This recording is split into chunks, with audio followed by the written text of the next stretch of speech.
Nah kan kalau yang Islam itu yang agama terakhir datang, kenapa dari yang agama-agama sebelumnya itu dialihkan ke Islam semua, ke yang terakhir ini gitu kan?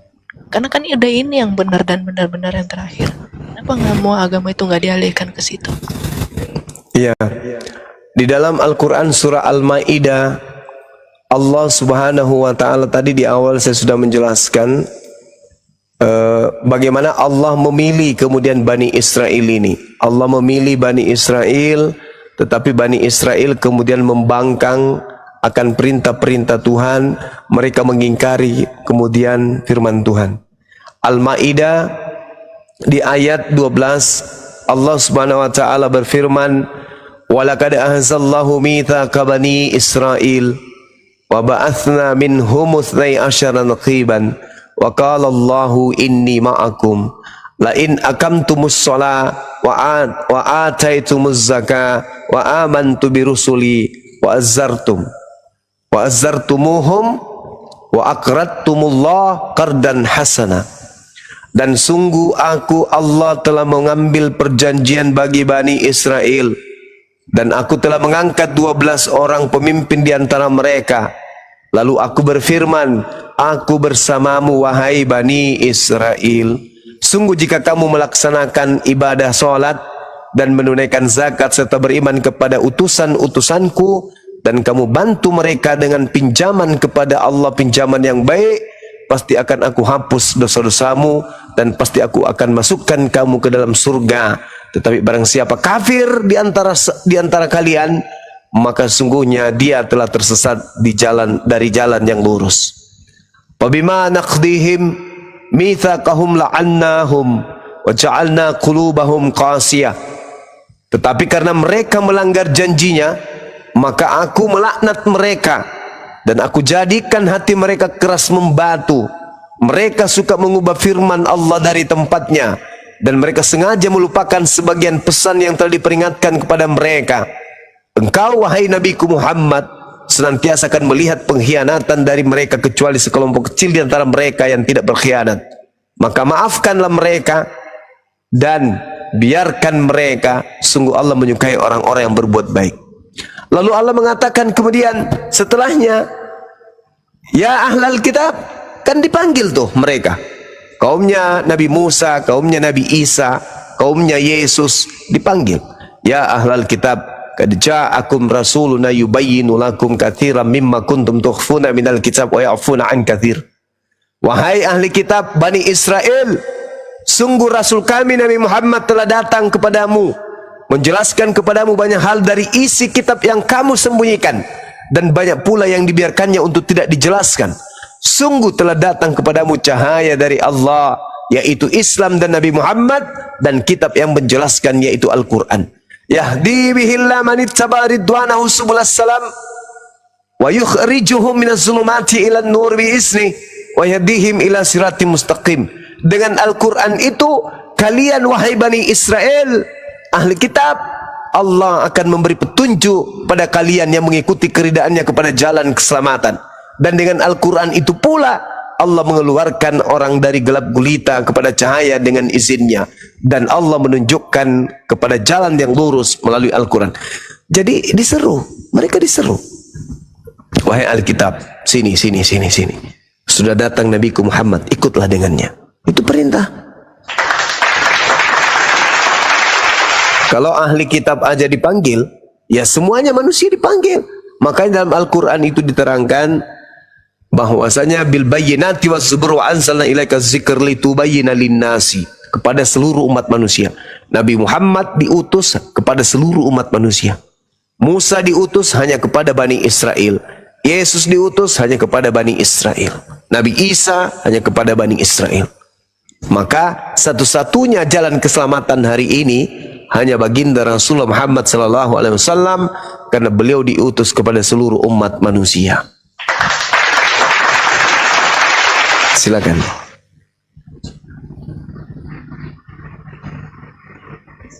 Ya, agak banyak ya Bang Juma ya. Iya. Ya sih masih gimana ya? masih bingung ya. Iya, nggak apa-apa. Tapi nggak apa-apa Bang Juma. Mungkin kan kapan-kapan kalau ada masih yang Grace mau tanyakan tiba-tiba ingat gitu kan, bisa lah kapan-kapan lagi nanya Bang Juma. Tapi kan sebenarnya benar-benar bingung Bang Juma. Iya, itu tanda-tanda itu. Kalau ada orang yang menyembah makhluk tapi tidak bingung, itu bahaya. Tapi kalau ada orang menyembah makhluk dan dia sudah mulai bingung dengan kondisi itu artinya tanda-tanda bahwa orang ini sudah mulai ada cahaya dalam hatinya. Yang tadinya gelap sama sekali, sudah mulai ada secerca cahaya yang menerangi sehingga nampak respon akalnya terhadap keadaan imannya itu sudah ada. Kenapa? Karena sudah ada cahaya yang masuk. Ya, saya berharap cahaya itu jangan dipadamkan. Terus belajar dengan niatan ingin mencari kebenaran. Insya Allah akan ketemu. Ya sebab itu dari kemarin sebenarnya udah bukan dari kemarin, udah dari ya udah cukup lama kan ngikutin Bang Juma itu kan. Cuman sempat naik dan kadang minta naik nggak dinaikin gitu kan. Ngikutin aja, ngikutin kan. Ya dengar-dengar gitu kan, kadang sempat dengar lagi kan, kemarin pernah Bang Juma berkata kan, kalian itu menghina Yesus, menyembah Yesus atau menghina Yesus, kok gitu ya, kadang berpikir sendiri kan, kok Bang Juma ngomong gitu ya, Kristen itu menyembah Yesus atau menghina gitu kan. Itu kok dulu Bang Juma bilang kayak gitu ya? Ya jadi gini, saudari Grace, masih ingat nggak kan Bang Juma itu ingat, pernah bilang kayak ingat. gitu? Yes, itu dan itu sering saya katakan itu. Jadi gini, ketika kemudian wakil presiden mendarat di Bandara Soekarno-Hatta, mendarat di Makassar Sultan Hasanuddin, disambutlah dia kan ya, disambut dengan meriah, lalu diumumkan oleh MC, alhamdulillah adalah satu kebanggaan bagi kita warga Sulawesi Selatan, karena pada hari ini kita dikunjungi oleh yang terhormat Bapak Presiden Republik Indonesia, yaitu Bapak Gibran. Itu penghinaan atau penghormatan? Wapres. Ya, enggak, dia bilangnya presiden. MC-nya bilang presiden. Itu penghinaan atau itu penghargaan? Penghinaan enggak itu? Lah, wapres dibilang presiden. Penghinaan itu. Itu penghinaan, itu pelecehan itu. Begitulah Yesus. Makanya di dalam Matius 7 nomor 22-23, pada hari terakhir nanti banyak orang berseru kepadaku, Tuhan, Tuhan, bukankah kami bernubuat, mengusir setan, bermukjizat pakai namamu? Pada saat itulah aku Yesus akan berterus terang kepada mereka, enyahlah daripada aku, kalian semua adalah pembuat kejahatan, aku tidak mengenal kalian. Kalau Yesus itu Tuhan, harusnya senang. Dipanggil Tuhan ya memang karena dia Tuhan, senanglah dia. Namanya dipakai untuk bernubuat dan bermujizat mengusir setan, ya senanglah dia. Tapi karena dia bukan Tuhan, diperlakukan selayaknya Tuhan, maka dia mengusir. Inilah yang diterangkan di dalam Al-Quran. Wa idza khusiran nasu kanu lahum a'da wa kanu bi ibadatihim kafirin. Di hari penghimpunan nanti, di hari kiamat nanti, apa yang mereka sembah selain daripada Allah akan menjadi musuh bagi mereka penyembahnya, dan pemujaan-pemujaan yang mereka lakukan akan diingkari oleh yang mereka sembah. Matius 7 nomor 22 nomor 23 membuktikan kebenaran itu. Bukan setiap orang yang memanggil aku Tuhan akan masuk ke dalam kerajaan surga, melainkan dia melakukan kehendak Bapa. Nah, mana kehendak Bapa agar kita menyembah anaknya Yesus? Ada? Enggak ada. Mana kehendak Bapa agar kita makan babi? Ada? Enggak ada. Mana kehendak Bapa agar kita merasulkan Paulus? Ada? Enggak ada. Mana kehendak Bapa agar kita menganggap surat-surat yang ditulis oleh orang-orang yang bukan nabi itu diimani sebagai firman Tuhan? Ada enggak? Enggak ada. Mana kehendak Bapa agar Taurat itu dianggap kutukan? Ada nggak? Nggak ada. Mana kehendak Bapa agar kita ke gereja, agar kita percaya kepada pastor dan pendeta? Ada nggak? Nggak ada. Jadi apa yang dilakoni hari ini oleh teman-teman Kristen itu bukan kehendak Bapa. Maka siapapun yang memanggil Yesus Tuhan tapi tidak melakukan kehendak Bapa, maka Yesus akan mengusirnya. Dan Yesus berkata, nyahlah daripadaku, aku tidak mengenal kalian semua adalah pembuat kejahatan. Ingat, Matius 13 nomor 50, pembuat kejahatan akan dilemparkan ke dalam api neraka. Jadi itu penghinaan itu. Ketika kemudian orang Kristen mengatakan, Yesus kami sedih, betapa besar perjuanganmu, engkau rela mati demi kami. Itu penghinaan. Yesus, betapa mulia dirimu, engkau rela teraniaya, ditampar, diludahin, diseret, ditonjok, ditelanjangin, digantung, ditombak, dibunuh untuk dosa-dosa kami. Itu penghinaan bagi Yesus. Umat Islam mengatakan, tidak, Yesus kami tidak dibunuh, Yesus kami tidak ditelanjangin, Yesus kami tidak ditombak, Yesus kami tidak ditampar, Yesus kami tidak diludahin, Yesus kami tidak dibunuh. Maka siapa yang memuliakan Yesus? Umat Islam. Yohanes 15 nomor 13 nomor 14, Yohanes 16 nomor 13 14, apabila roh kebenaran itu datang, maka dia akan memuliakan aku. Siapa yang memuliakan Yesus hari ini? Kristen. Dengan apa? Dengan menyembahnya. Oh, Anda menghinakan dia. Yesus mengajarkan, mempraktekkan dan menteorikan menyembah hanya kepada hakikat yang ada di langit. Yohanes 17 nomor 3, hidup kekal itu adalah mereka mengenal Engkau satu-satunya Tuhan, tak ada yang lain. Bukan aku hanya utusan. Siapa yang menjalankan itu? Umat Islam. Bagaimana dengan Kristen? Orang Kristen mengikuti yang datang kepada Paulus, bahwa Yesus yang mengaku dirinya sebagai Tuhan yang datang kepada Paulus, itu dilantiknya kemudian setara dengan pencipta langit dan bumi. Sebab Bapa itu esa, maka esa pula Yesus Kristus yang adalah perantara. 1 Timotius 2 nomor 5. Dengan kata lain, Paulus ingin menyetarakan antara Allah, antara Tuhan pencipta dan bumi dengan makhluk yang bernama Yesus tersebut. Karena Allah itu esa, dan esa pula dia yang menjadi perantara antara Allah dan manusia, yaitu manusia Yesus Kristus. Artinya Paulus sedang ingin mendoktrin bahwa Yesus Kristus yang datang kepadanya juga esa, sama seperti Allah itu esa. Berarti ada berapa esa? Ada 2 esa. Paulus sedang ingin menyamakan antara Yesus yang datang kepadanya dengan pencipta langit dan bumi. Saya kira begitu, Saudara Grace. Mudah-mudahan bisa menambah pembenaran ilmu saudari ya. Silakan. Ya, makasih Bang Juma atas pencerahannya. Sedikit Grace mengerti, berarti suatu penyembahan bagi dia itu malah terbalik ya, jadi suatu penghinaan ya jadinya ya kan? Ya iyalah. Katanya, jadi gitu ya. Kan kepada iblis aja ketika Yesus dicoba dalam Lukas 4 itu, kamu harus menyembah hanya kepada siapa? Iya ya. Nah, kan gitu. Jadi kebanyakan yang Kristen yang berdoa gitu kan, misalnya kan terima kasih Tuhan gitu kan, engkau rela mati gitu kan, rela mati atas penebusanku. Berarti itu sebenarnya doa bagi dia tapi penghinaan bagi Yesus. Penghinaan, bener.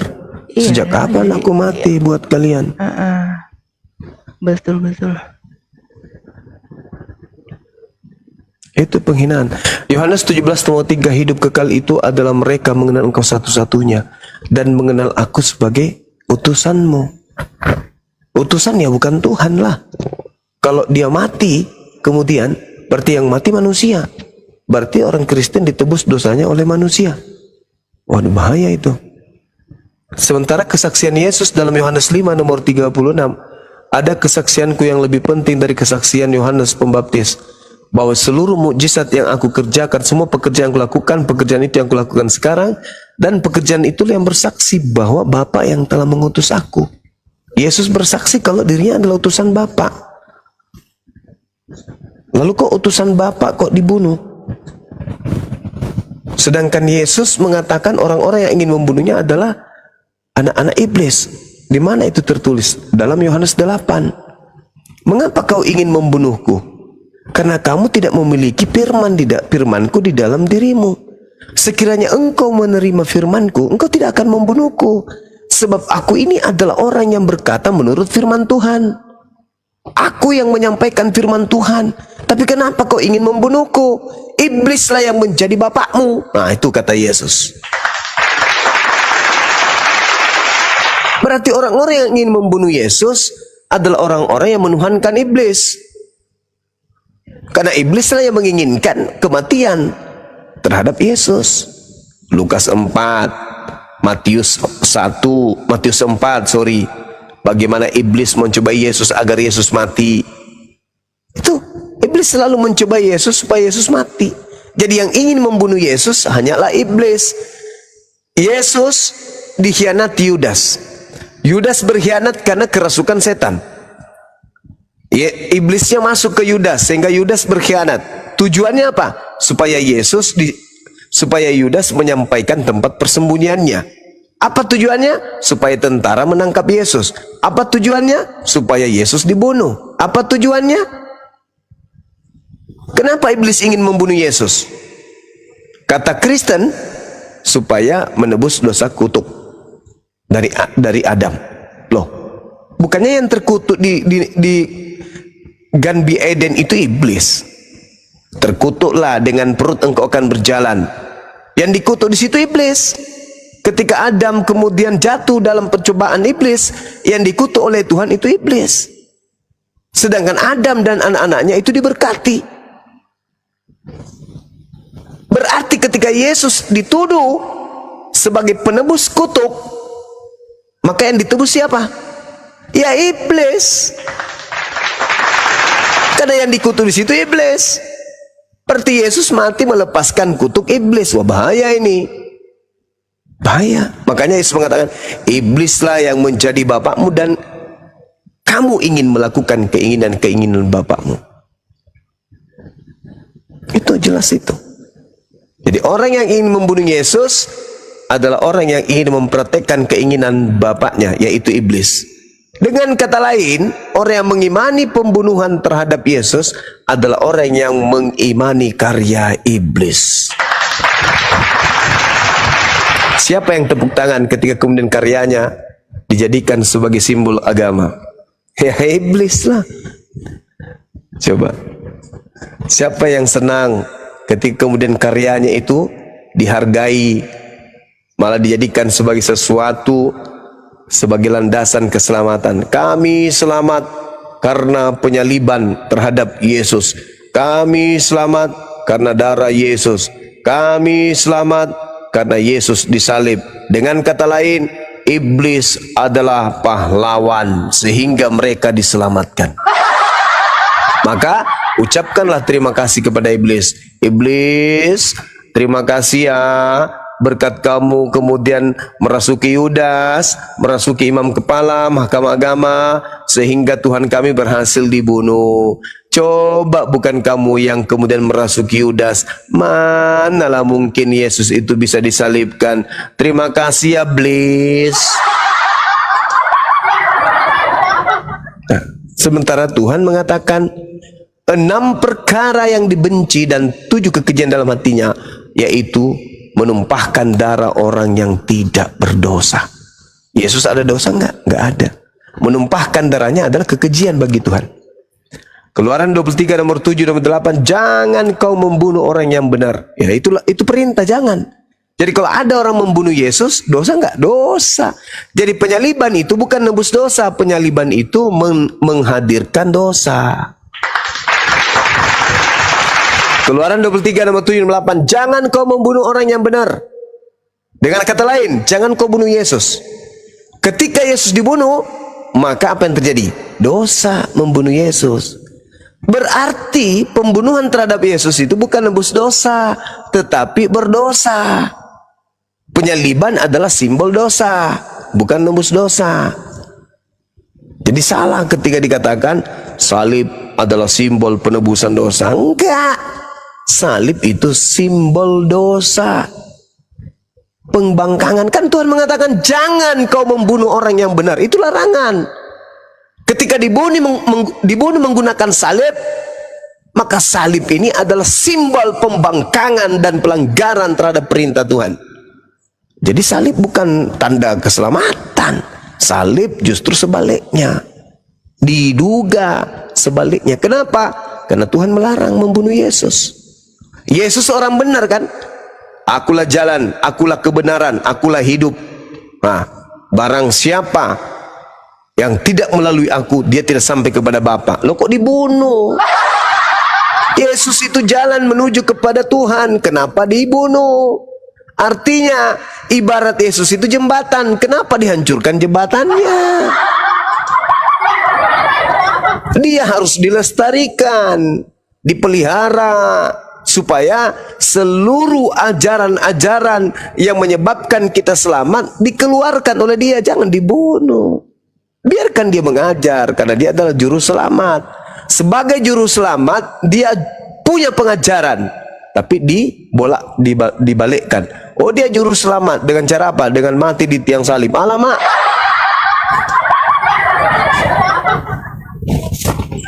Itu rekayasa dari Paulus yang adalah utusan dari Yesus Kristus, yang adalah diduga palsu. Demikian Cakaruk di Indonesia. Ya, silakan Mbak Grace. Ya Bang Juma, mungkin udah pada bosan juga ya, banyak kali nanyanya si Grace ini, tapi Nggak gini Mbak Grace, apa sih yang menjadi ganjalan Anda sehingga berat untuk memeluk Islam? Bukan berat Bang, sebenarnya tidak berat. Masih mau belajar. Masih mau belajar. Oh iya. Banyak pertimbangannya itu banyak. Ada keluarga, apa tanggapan keluarga terhadap diri saya gitu kan. Banyak Bang, nggak gampang. Cuman kan sebelum untuk benar-benar menerapkan atau memberitakan ke mereka itu, Grace udah ada bekal. Jadi itu tidak segampang itu semua Bang. Gitu ceritanya. Bukannya tidak gampang. Cuman kan nanti untuk menjelaskan pertanyaan-pertanyaan mereka itu, jadi saya sudah ada bekal, udah ada persiapan gitu. Kenapa dan kenapa, kan pasti pada bertanya kenapa gitu kan. Jadi kan adalah bekalku untuk menjelaskan ke mereka, ini loh yang benarnya, ini loh ini gitu kan. Jadi kan perlu dulu Grace itu belajar gitu ceritanya. Ya betul, belajar penting. Iya, itu makanya tadi Bang Juma masih banyak nanya. Ya mungkin cukuplah dulu sampai di sini kan. Nanti kalau ada Grace tanyakan lagi kapan Grace balik, mungkin Grace juga bakal mengumpulkan beberapa pertanyaan lagi gitu. Iya. Iya, baik. Tapi untuk hari ini makasih buat pencerahannya Bang Juma. Sedikit Grace juga bisa mengikuti, bisa ngerti gitu kan. Iya, betul.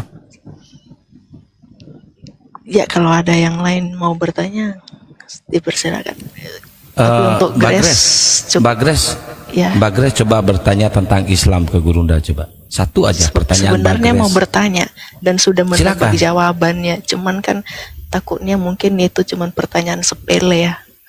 Nggak apa-apa, ditanya aja itu daripada jadi ganjalan. Sebenarnya ada satu Bang Juma. Ya, silakan. Iya. Allah itu kenapa ya nggak berwujud ya? Allah itu wujud itu berasal dari bahasa Arab. Jadi wujud bahasa Arab artinya ada. Kemudian adanya Allah itu bisa dipahami oleh orang yang berakal. Sekarang begini, batok kepala Anda, saudariku Grace, bagian belakang antara kuping belakang dan kuping kiri dan kanan, apakah ada?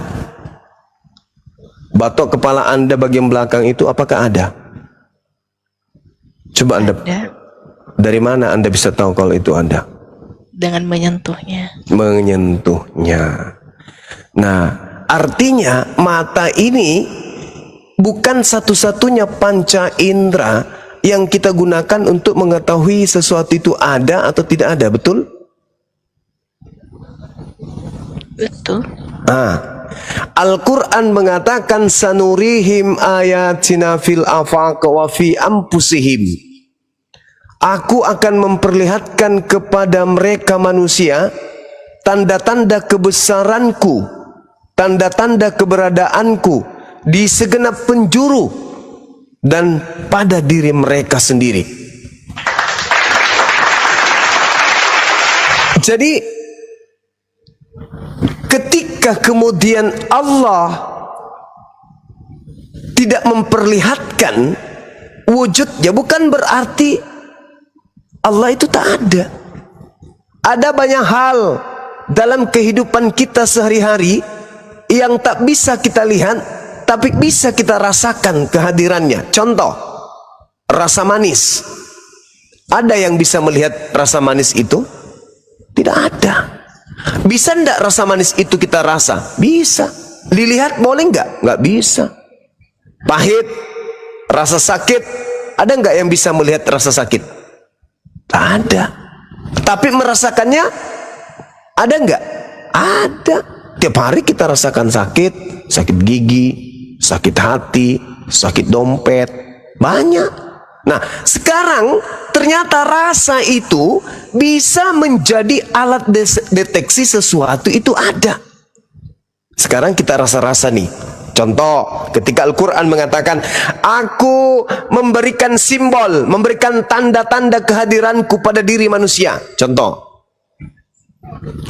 kira-kira yang menghentikan laju pertumbuhan gigi saudara Grace sehingga dia tidak laju bertumbuh seperti rambutnya, itu siapa? Mbak Grace sendiri kah yang menahan giginya supaya tidak tumbuh seperti rambut, memanjang dia? Atau siapa yang menahannya? Ibu kah atau kakeknya? Atau pernah menerima mantra-mantra supaya giginya nggak bertumbuh seperti rambut? Gimana, saudariku Grace? Coba Anda rasa-rasa yang menahan gigi Anda tidak bertumbuh seperti rambut panjangnya itu siapa? Atau coba Anda rasa-rasa kenapa Anda sebagai manusia dewasa tidak berkumis layaknya Bang Suma? Kira-kira yang menahan laju pertumbuhan kumisnya sehingga tidak bertumbuh itu siapa? Anda? Bukan. Lalu siapa? Ya pastinya dari Allah juga ya kan. Sanurihim ayatina fil afaq wa fi anfusihim. Bagi orang yang berakal tidak butuh melihatku, dia hanya butuh akalnya untuk merasakan bahwa aku ada. Bahkan Al-Quran mengatakan dalam surah Qaf ayat 16, apa kata Allah? Walaqad khalaqnal insan wa na'lamu ma tuwaswisu bihi nafsuh wa nahnu aqrabu ilaihi min hablil warid. Dan sungguh aku telah menciptakan manusia dan mengetahui apa yang dibisikkan oleh hatinya, dan aku lebih dekat kepada manusia itu daripada manusia itu terhadap urat lehernya sendiri. Allah mengatakan aku lebih dekat kepada manusia daripada manusia itu kepada urat lehernya. Mari kita buktikan. Kalau kita bertanya nih kepada saudara Grace, apakah saudara Grace itu tahu roh yang Anda adalah Anda. Roh yang adalah Anda. Yang Anda temanin duduk, baring, berdiri, berjalan, tertawa, sedih, merasa puas, merasa kecewa. Itu ada unsur roh, di mana roh itu adalah setitik dari cahaya ilahi yang Allah, yang Tuhan pencipta langit dan bumi titipkan pada manusia yang berakal ini. Pertanyaan saya, adakah saudari tahu makhluk roh yang ada pada diri saudara? Anda tiap hari bersihkan gigi, rapikan wajah, mempercantik kulit, jari-jarinya dikasih parfum segala macam. Tapi apakah Anda sadar tentang apa yang Anda lakukan itu adalah efek dari reaksi makhluk imaterial yang disebut roh yang ada pada diri saudara? Apakah Anda tahu roh itu seperti apa? Enggak. Nah, kok enggak? Padahal sudah berpuluh tahun hidup dengan rohnya sendiri, yang dipakai berbicara, yang dipakai berpikir, yang dipakai merasakan lapar, haus, tapi kok enggak tahu. Itulah yang Allah katakan, walaqad khalaqnal insan wa na'lamu ma tuwaswisu bihi nafsuh wa nahnu aqrabu ilaihi min hablil warid. Kita dengan kita itu nggak ada batasan. Yang tahu tentang grace adalah grace. Yang paham tentang grace adalah grace. Yang tahu kesedihan grace adalah grace itu sendiri. Tetapi coba tanya grace, tak bisikin, kamu kenal dirimu? Kenal dong. Ada berapa urat saraf yang ada di sebelah kiri yang berhubungan dengan ginjal, dengan tulang rusuk, yang kemudian melingkar sampai tulang belikat, tembus ke bagian pundak sebelah kanan? Ada berapa? Nggak tahu Bang Suma. Subhanallah, Masya Allah, Masya Allah. Inilah yang Tuhanku sampaikan. Nggak perlu kau mencariku, nggak perlu. Apa tujuanmu mencariku? Tugasmu hanya beribadah. Sebab aku mendengarkan setiap bisikan hatimu. Ketika engkau meminta kepada manusia yang engkau anggap Tuhan, wahai Tuhanku yang adalah anak Maria, berikan kepadaku kesehatan. Tuhan yang kau seru itu tidak mendengarnya. Aku yang mendengarmu. Annallaha sami. Aku Allah itu maha mendengarkan. Aku mendengarkan bisikan kalbumu. Apa yang terlontar dalam hatimu, dalam pikiranmu, aku dengarkan. Jadi aku tak perlu datang karena aku maha tahu. Aku tidak perlu datang karena aku maha melihat. Aku tidak perlu turun ke bumi karena aku maha mendengarkan. Untuk apa aku turun menjadi makhluk? Sementara semua kebutuhanmu aku penuhi, semua keinginanmu aku berikan. Apa yang menjadi kemaslahatan hidupmu aku penuhi semuanya. Tugasmu hanya beribadah. Wa ma khalaqtul jinna wal insa illa liya'budu. Aku tidak menciptakanmu selain untuk beribadah kepada aku, bukan untuk mempelototi aku, bukan untuk melihat aku. Enggak. Kamu pandang alam semesta ini, bahkan kau bercermin melihat dirimu, kau pikirkan dirimu sendiri. Engkau sebenarnya telah menemukan aku. Walaqad khalaqnal insan wa na'lamu ma tuwaswisu bihi nafsuh. Aku menciptakanmu dan mengetahui apa yang ada dalam hatimu. Jadi aku tidak perlu datang. Selayaknya Tuhan-Tuhan selain daripada aku yang engkau sembah, dia harus datang. Bahkan untuk mengetahui musim buah arak saja dia nggak tahu. Disebabkan karena memang dia bukan Tuhan, dia bukan sainganku, dia ciptaanku, dia hambaku yang kau lantik menjadi Tuhan menggantikan aku. Di mana akalmu kau simpan? Ketika kau menatap wajahmu, kau melihat foto-foto gambarmu, dulu kau seenggo bayi, kemudian menjadi anak, menjadi remaja, menjadi dewasa, sekarang tambun menjadi wanita yang cantik. Dari mana kau dapatkan hidungmu itu? Siapa yang mengatur pergerakan nadimu? Siapa yang mengatur kemudian ritme suaramu? Siapa yang mengajarkan kamu kemudian itu semua? Aku. Tapi kenapa engkau membelakangiku? Kamu mengatakan aku tak ada karena kau tak mampu menatapku. Bisakah kau menatap akalmu? Bolehkah kau mengatakan kau tidak punya akal disebabkan kamu tak mampu melihat akalmu? Sedangkan dengan akalmu kau mampu menaikkan, menerbangkan besi yang bertonton beratnya. Engkau mampu memperjalankan benda-benda yang tak bernapas, yang tak berruh dengan akalmu. Tetapi kau tak mampu melihat akal itu. Akalmu saja kau tak mampu melihatnya. Bagaimana aku yang maha besar? Nah, itu jawaban Al-Quranul Karim. Sehingga Al-Quran mengatakan bahwa umat Islam hanya diberi tugas kemudian untuk memberi peringatan. Innama tunziru manittaba'a dzikra wa khasyar rahmana bil ghaib fabashshirhum bimaghfirati wa ajrin karim.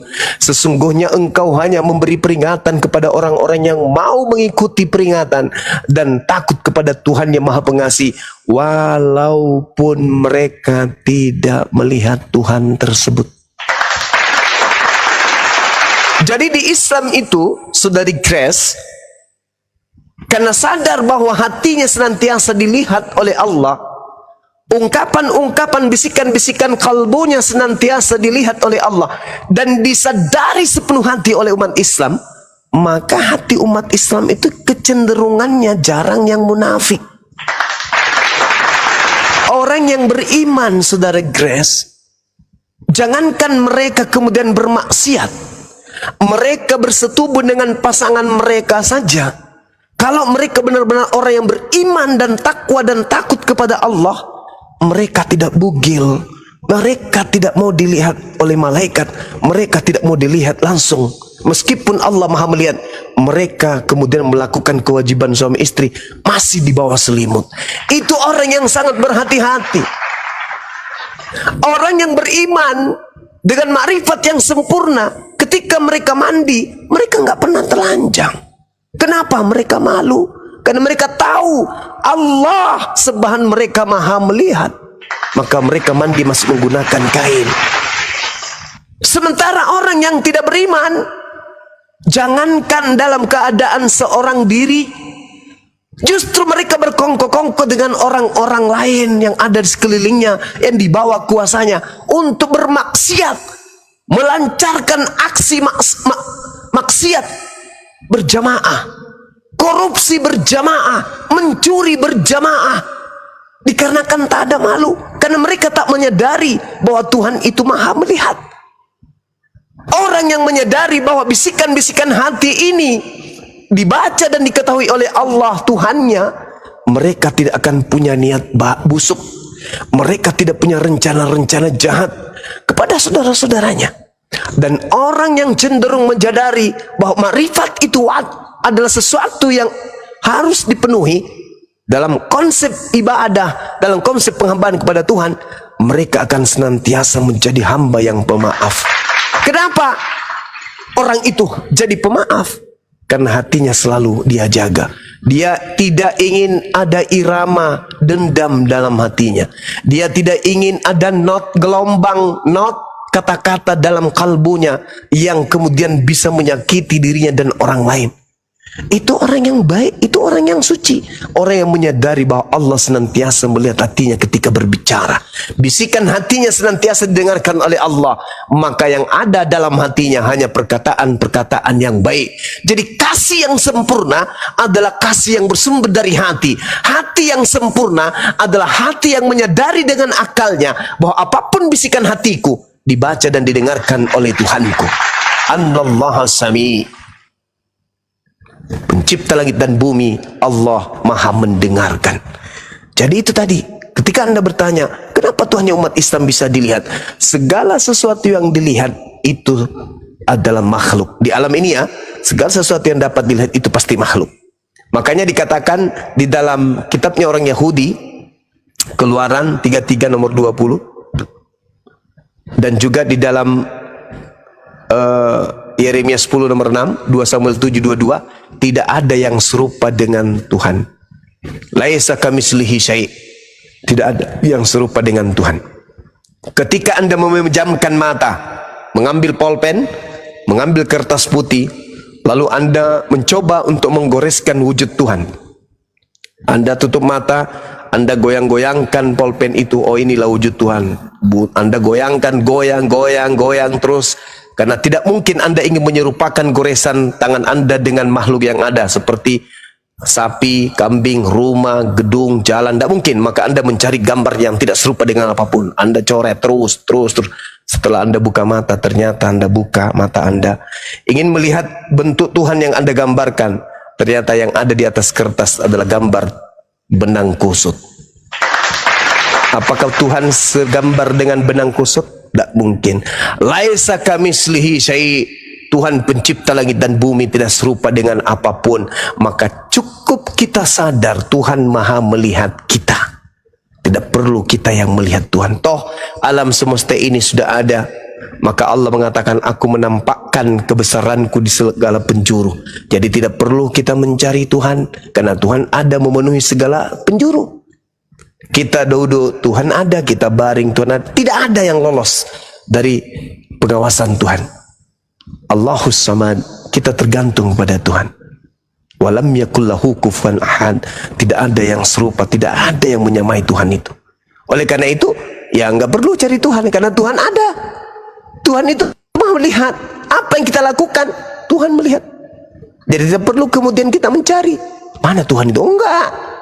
Dengan adanya kita, bukti adanya Tuhan. Karena kita ini adalah bukti jejak Tuhan. Apa bukti Tuhan itu ada? Adanya kita. Karena mustahil sesuatu yang ada diciptakan oleh sesuatu yang tidak ada.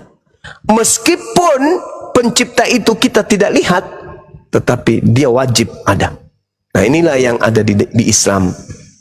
Bahwasanya Allah pencipta langit dan bumi itu maha melihat, sedangkan kita tidak maha melihat, sehingga kita tidak mampu melihat hal-hal yang gaib. Rasa manis aja kita tidak bisa lihat. Rasa kecut, rasa sakit tidak bisa kita lihat, hanya bisa kita rasakan. Maka dengan adanya siang dan malam, turunnya hujan, bertumbuhnya kemudian tumbuh-tumbuhan, berbuahnya kemudian pokok-pokok yang ada, pohon-pohon yang ada, bukti bahwa penjaga alam semesta itu ada. Itulah yang disebut Sang Khalik, Rabbus samawati wal ard. Demikian. Cakaruk di Indonesia. Ya, makasih Bang Yuma. Iya, sama-sama. Cukup paham sih.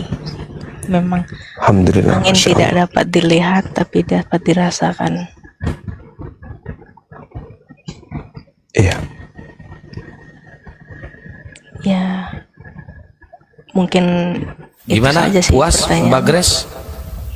Iya, saya puas dengan jawabannya. Dan memang saya sudah memang tahu jawabannya itu, cuman kan Grace mau mendengarkan dari Bang Juma lebih detailnya itu seperti apa.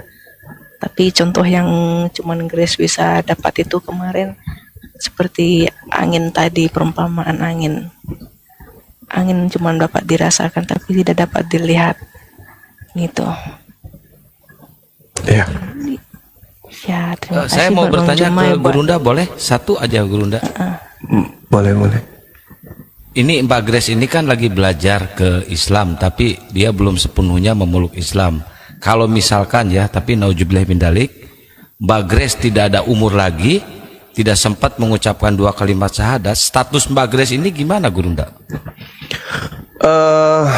Beliau dihukumi sebagai orang yang berilmu, orang yang sedang belajar berjihad menuju kepada kebenaran. Kalau murni dia ikhlas belajar gitu ya. Artinya cahaya hidayah itu sudah ada. Tanpa mengucapkan seperti itu. Ya, karena Anda sudah meyakini bahwa pencipta langit dan bumi itu satu, dan kebenaran mutlak absolut pasti ada. sehingga menghantarkan Anda untuk belajar tentang Islam.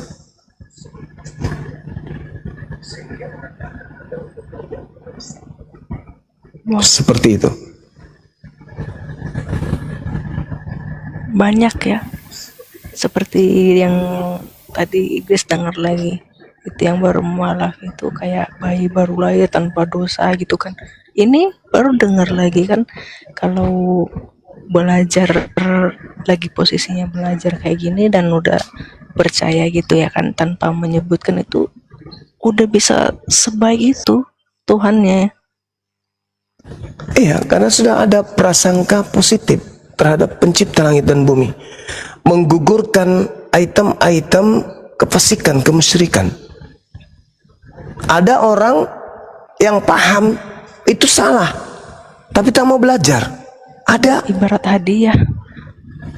Iya. Banyak gift-nya dari Tuhannya. Ya itu dia makanya. Dan adalah hak prerogatif setiap hamba Allah, setiap manusia untuk mendapatkan hidayah. Karena di alam ruh memang kita sudah mengakui bahwa Tuhan itu adalah satu-satunya pencipta. Kita sudah mengakui. Apakah engkau bersaksi bahwa aku ini adalah Tuhanmu? Ya, aku bersaksi bahwa engkau adalah Tuhanku. Kami bersaksi engkau adalah pencipta kami. Itu di alam roh. Jadi kenapa kemudian kita lupa tentang janji kita kepada Allah? Karena kita dibungkus oleh biologis. Kalau jasad sudah terlepas dari roh, maka semua rahasia-rahasia alam roh akan kita ketahui. Karena kita sudah kembali kepada alam roh. Qalu bala syahidna. Kita bersaksi bahwa tiada Tuhan selain Allah. Itu di alam roh. Ketika kita masuk ke alam bumi ini, kita dibungkus oleh jasad. Jasad membutuhkan kemudian hal-hal yang bersifat biologis, yang kemudian syarat dengan nafsu. Kira-kira lapar enggak orang yang mati itu? Enggak. Lapar enggak roh? Enggak. Kenapa? Karena tak ada keterikatan antara jasad dan roh. Nah, ini yang saya ingin katakan, bahwasanya setiap insan, anak Adam, di hadapan Tuhan pada masa eksistensi sebagai makhluk biologis, itu sudah bersaksi tiada Tuhan selain Allah. Lalu dicipta dia, masuk ke alam bumi ini, diuji. Benarkah ucapannya ketika di alam ruh dia ingat atau tidak? Nah, sama seperti orang ujian. Ketika kita belum masuk ke kelas ujian, segala macam materi jawaban, soal jawaban itu kita tahu. 1 tambah 1 tambah 1 kali 2 tambah 3 tambah 5, kita tahu. Apa yang dimaksud dengan ekosistem, apa yang dimaksud dengan fotosintetis, apa yang dan seterusnya. Kita tahu itu sebelum masuk ujian. Oh, hafal kita. Hafal. Semua jawaban, rumus-rumus kita hafal. Begitu masuk di meja ujian, apa yang terjadi? Ini kan sudah kupelajari. Tapi apa ya jawabannya? Aku lupa gitu loh. Lupa dan seterusnya. Kenapa itu bisa terjadi? Karena kita sedang diuji. Begitu lonceng berbunyi, tanda selesai ujian keluar, barulah kita tersadar, tepuk jidat. Oh iya ya, aku jadi ingat jawabannya itu ini, jawabannya itu ini. Kenapa? Karena kita sudah bukan lagi di zona ujian. Begitulah alam ruh, begitulah ruh kita ini. Begitu masuk ke tubuh, kita lupa akan dari mana kita berasal, seperti apa dulu kita di alam ruh. Begitu keluar, berpisah dengan jasad, baru tersadarkan Inna lillahi wa inna ilaihi rajiun. Makanya dikatakan matinya orang yang beriman itu adalah ibarat bangunnya dia dari tidur. Dia bangun dari tidur. Sorry. Hidupnya orang-orang yang kafir itu seibarat tidur, nanti dia terbangun pada saat dia mati. Jadi ketika dia jasadnya udah berpisah dengan ruh, baru dia tersadar, waduh, kenapa waktu di bumi saya nyembahnya ke ini, bukan kepada Allah Tuhanku. Jadi semua kita ketika lepas dari ruh, keyakinannya cuma satu, la ilaha illallah. Karena tak ada lagi jasad yang mempengaruhi kita. Gak ada lagi jasad. Semuanya sudah kembali dalam bentuk roh. Nah, berbeda ketika kita mau masuk ke dalam surga atau neraka, jasad dan roh kembali disatukan, lalu dibangkitkan untuk dihakimi oleh Allah. Saya kira begitu Cakar Rukduni Indonesia. Mudah-mudahan apa yang kita perbincangkan pada subuh hari ini bisa menjadi edukasi ilmu yang bermanfaat, terkhusus kepada saya sendiri. Demikian para sahabat, Indonesia sudah mengantuk. Mudah-mudahan kita dalam keadaan sehat walafiat semuanya. Amin. Amin. Amin, amin ya Allah. Semoga Mbak Grace bisa membedakan mana manusia, mana Tuhan.